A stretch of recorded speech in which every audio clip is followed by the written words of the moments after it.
YCP నేత ఆ party publicity wing working president Hariprasad రెడ్డిపై దాడి ఘటన ఇప్పుడు ఏపీ వ్యాప్తంగా చర్చనీయాంశంగా మారింది.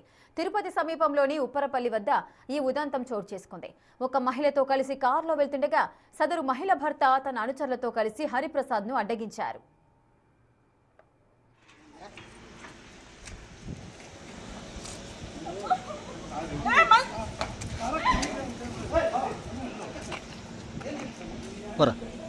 Hey!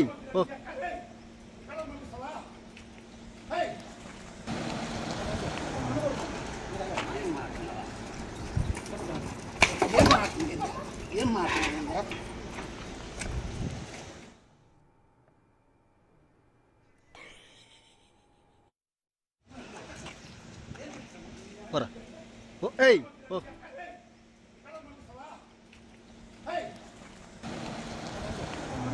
కారులో నుంచి హరిప్రసాద్ను బయటకు లాగి చితకబాదడమే కాకుండా కారును కూడా పూర్తిగా ధ్వంసం చేశారు.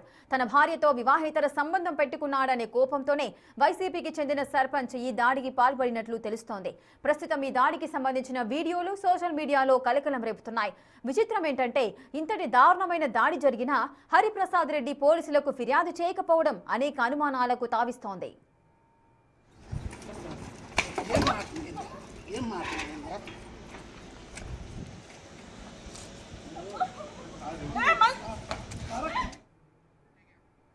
తనపై వస్తున్న ఆరోపణలను ఖండించారు వైసీపీ సర్పంచ్ గణపతిరెడ్డి భార్య. రాజకీయ ప్రయోజనాల కోసం తనను వివాదంలోకి లాగొద్దని ఆమె కన్నీటి పర్యంతమయ్యారు. తన భర్త గణపతిరెడ్డితో 5 ఏళ్ల క్రితమే విభేదాలొచ్చాయని, అప్పుడే విడాకుల కోసం కోర్టుకు వెళ్లామని ఆమె తెలిపారు. ఆస్తి విషయంలో మధ్యవర్తిత్వం వహించేందుకు హరిప్రసాద్ రెడ్డి సహాయం కోరామని చెప్పారు.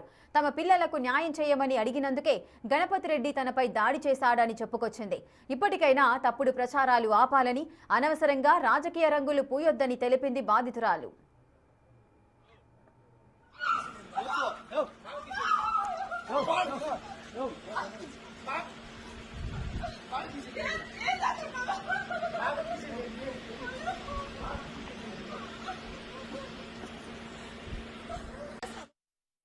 గణపతి రెడ్డి అనే వ్యక్తికి నాకు మ్యారేజ్ అయ్యి 20 ఇయర్స్ అవుతుంది.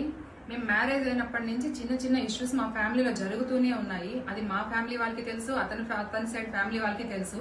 ఈ ఇష్యూస్ చాలా సార్లు మధ్యస్థాలు చేసినారు, అయినా కూడా సెట్ అవుతుంది, మళ్ళీ సేమ్ రిపీట్ అవుతుంది. భరించి ఇంకా నాకు ఓపిక లేక లాస్ట్ 5 ఇయర్స్ బ్యాక్ నేను కోర్టులో డివోర్స్ కేసు ఫైల్ చేశాను. 4-5 ఇయర్స్ నుంచి divorce case, property case run అవుతుంది. నాకు 2 ఆడపిల్లలు ఉన్నారు. 2 ఆడపిల్లలకి నాకు ప్రాపర్టీ రాయమని కూడా నేను అడగలేదు అతన్ని. 2 ఆడపిల్లల జీవితం నాశనం చేస్తారు. అతను ఎప్పుడు తాగుతూనే ఉంటాడు, బలాదురుగా తిరుగుతూనే ఉంటాడు. అతను ఫ్యామిలీ బాధ్యతలు పట్టించుకోడు. నేను 13 ఇయర్స్ గా బొటిక్ రన్ చేస్తున్నాను. నా ఇండివిజువల్ లైఫ్ నాకు ఉంది. అతను సంపాదించిన ప్రాపర్టీ కూడా కాదు, అది వాళ్ళ తాతల ఆస్తి. అది నేనేం చెప్తున్నానంటే అతని తదనంతరమే 2 ఆడపిల్లలకి రాయమని చెప్పి అడుగుతున్నా అతన్ని. అయినా నా సైడ్ మాట్లాడే వాళ్ళు ఎవరు అంత స్ట్రాంగ్ లేరు. మా ఫాదర్ లేరు, చనిపోయారు. నేను సింగిల్ లేడీని, మా మదర్ ఒకటే ఉంటారు, ఆమె ఏమీ చేయలేదు. సో మమ్మల్ని ఎవరు అడిగేవారు లేరు అనేసి అతను మమ్మల్ని చాలా రకాలుగా హరాస్మెంట్ చేశాడు. ఈ సమయంలో మాకు ఒకరు ఇన్ఫర్మేషన్ ఇచ్చారు, హరిప్రసాద్ రెడ్డి అనే అతను కొంచెం మధ్యస్థం వేస్తాడు, అతన్ని పిలుద్దాము అనేసి మా ఫ్యామిలీలో ఒక పర్సన్ వెళ్లి అతని కన్సల్ట్ అయ్యి అతను వచ్చి మా ఇంటికి వచ్చి మధ్యస్థం చేసి ఆడపిల్లల జీవితం నాశనం అయిపోతుంది కదా, వాళ్ళకి ఎంతో కొంత ఆస్తి రాసి ఫ్యామిలీ బాగుండండి, మంచిగా ఉండండి అని అతను చెప్పాడు. నేను ఆస్తి అడిగానని నా క్యారెక్టర్ ని బ్యాడ్ చేశాడు. అతను మా ఫ్యామిలీకి సపోర్ట్ చేసి ఇలా మాట్లాడుతున్నాడని పొలిటికల్ గా అతన్ని బ్యాడ్ చేశాడు. సో ఎవరికి నచ్చినట్టు వాళ్ళు ఈ వీడియోనంతా చూసి నన్ను ఆడపిల్లనని కూడా చూడకుండా గలీజ్ గా ట్రోల్ చేస్తూ నన్ను, నా పిల్లలనంతా మమ్మల్ని రోడ్డుకి లాగుతున్నారు. ఇది ఎంత మాత్రం కరెక్ట్ కాదు. ఇక తనపై వస్తున్న ఆరోపణలను ఖండిస్తుంది వైసీపీ సర్పంచ్ గణపతి రెడ్డి భార్య. మరి ఏం జరిగింది, దీనికి సంబంధించిన పూర్తి డీటెయిల్స్ మా ప్రతినిధి దామోదర్ అందిస్తారు. దామోదర్, ఈ విషయానికి సంబంధించిన డీటెయిల్స్ ఏంటి?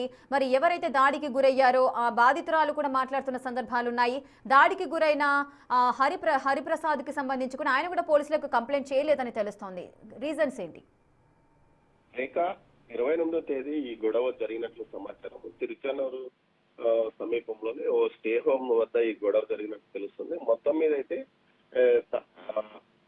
గణపతి రెడ్డి భార్య ఇచ్చిన సమాచారం మేరకు వారికి 20 సంవత్సరాల క్రితం వివాహం అయింది. 13 సంవత్సరాల నుంచి గొడవలు ఉన్నాయి. గత 5 సంవత్సరాలుగా గణపతి రెడ్డితో ఆమె దూరంగా ఉందన్న విషయాన్ని నిజమేనని తెలుస్తుంది. మొత్తం మీద ఆస్తులు గొడవ కొనసాగుతున్న నేపథ్యం కూడా కొనసాగుతుంది. మరోవైపు ఏదైతే భార్య నుంచి డైవర్స్ కోసం కూడా ఇతను సూట్ దాఖలు చేసినట్టు తెలుస్తుంది. ఈ వ్యవహారంలోనే ఈ మధ్య ఈ గొడవ జరిగినట్లు, ఆ తర్వాత ఆ వీడియోలను ఏదైతే గణపతి రెడ్డి అండ్ టీమే బయటకు వదిలి ఈ విధంగా దుష్ప్రచారం చేశారని ఆమె చెప్తుంది. మరోవైపు దీనికి సంబంధించి పోలీసులు కేసు నమోదు చేయడానికి ప్రయత్నిస్తున్నారు. అదైతే ఎవరైతే బాధితురాల నుంచి ఈమె మీద దాడి జరిగింది కాబట్టి ఈమె ద్వారా ఫిర్యాదు తీసుకోవాలని కూడా ప్రయత్నం చేస్తున్న పరిస్థితి.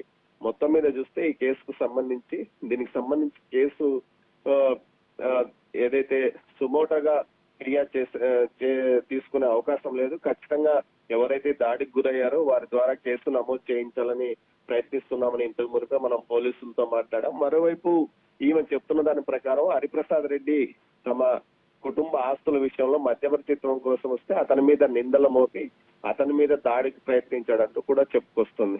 అయితే గణపతి రెడ్డి ఈ విషయంలో తనను ఆమె అనేక రకాలుగా ఇబ్బంది పెట్టడం వల్లనే తాను దాడి చేయాల్సి వచ్చింది, తన పరువును బజార్లో దిగజార్చే విధంగా చేశాడంటూ కూడా సన్నిహితుల వద్ద చెప్పినట్లు సమాచారం. మొత్తం మీద ఈ విషయానికి సంబంధించి పోలీసులు ఫిర్యాదు కోసం ఎదురు చూస్తున్న పరిస్థితి. మరోవైపు తనను అడ్డం పెట్టుకుని హరిప్రసాద్ రెడ్డిని రాజకీయంగా దిగజార్చడానికి ఈ విధంగా కొంతమంది కుట్ర పన్నుతున్నారంటూ కూడా అంటుంది. మరోవైపు ఏదైతే వైఎస్ఆర్సీపీ విద్యార్థి విభాగంలో చురుగ్గా పనిచేసిన హరిప్రసాద్ రెడ్డి ప్రస్తుతం వైసీపీలో రాష్ట్ర స్థాయి పదవిలో కొనసాగుతున్నాడు. ముఖ్యంగా పబ్లిసిటీ వింగ్ కు సంబంధించి క్రియాశీలకంగా పనిచేస్తున్న ఇతని రాజకీయ భవిష్యత్తును దెబ్బతీసే విధంగా ఇతని కింద పనిచేసిన కొంతమంది విద్యార్థి విభాగం నేతలే వీటిని ట్రోల్ చేశారని కూడా తెలుస్తోంది రేఖ.